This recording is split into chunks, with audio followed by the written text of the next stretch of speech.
Great social movements in human history almost always start small, often becoming much larger than their founders ever imagined. Sometimes circumstances, personalities, and need combine to create a story that is much bigger than the individuals involved.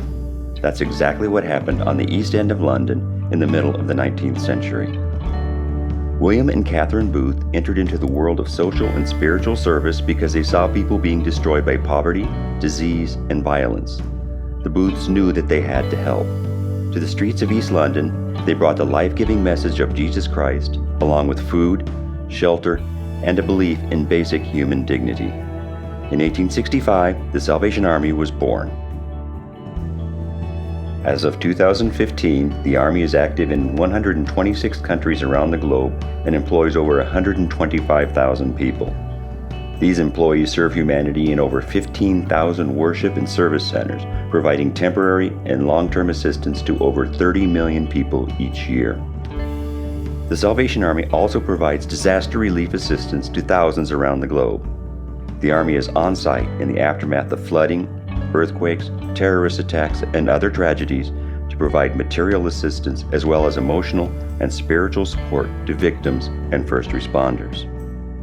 Preaching the gospel of Jesus Christ and meeting human need in His name is exactly what the Salvation Army in the United States was doing when McDonald's restaurant founder Ray Kroc took notice and became a supporter with his time and money. Following Ray's passing, his widow, Joan Kroc, asked the Salvation Army to work with her to address the challenges she observed in many parts of her hometown of San Diego. Actually, this project took seed a few years ago when our former mayor, Maureen O'Connor, said, I'd like to take you on a little tour of San Diego. I was troubled with what I observed, and it left a deep impression with me, and one that would not go away.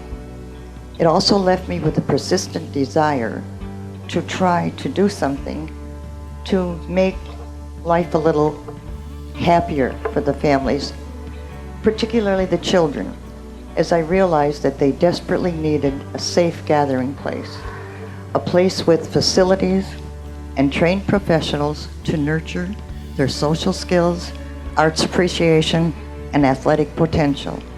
Later, Joan gifted $87 million to the Salvation Army to build a state-of-the-art community center for the families of the East San Diego area. It was to be a safe gathering place with facilities and professionals trained to nurture children's social skills and offer them opportunities to reach their full potential in arts, education, and athletics. Much like William Booth, Joan Kroc saw the need in her community and was compelled to do something about it. She dreamed of seeing the need met, and she trusted the Salvation Army to make that dream a reality. So moved by the great work being done at the Salvation Army Kroc Center in San Diego, Mrs. Kroc gifted the bulk of her estate, about $1.5 billion, to the Salvation Army to fund the construction and operation of community centers like the one in San Diego all around the United States.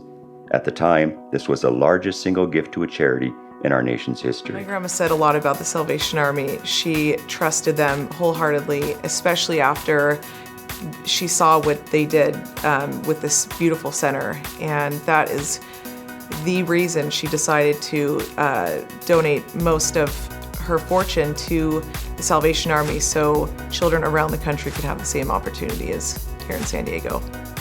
Mrs. Kroc's dream of bringing opportunity to children and families around the country is what leads us to where we are today.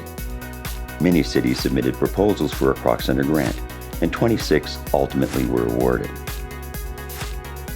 Since 1865, the Salvation Army has been fulfilling its mission to preach the gospel of Jesus Christ and meet human need in His name without discrimination.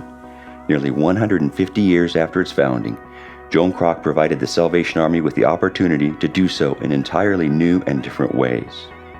Today, thanks to Joan Kroc's generosity, Salvation Army officers, employees, donors, and volunteers are meeting human need in His name in 26 previously underserved communities in places like Chicago, Philadelphia, Hawaii, Puerto Rico, Memphis, and many others. Across the country, Kroc Centers are beacons of light and hope. With your help, we can shine that light into the lives of thousands in your community. One of those lives might even be yours.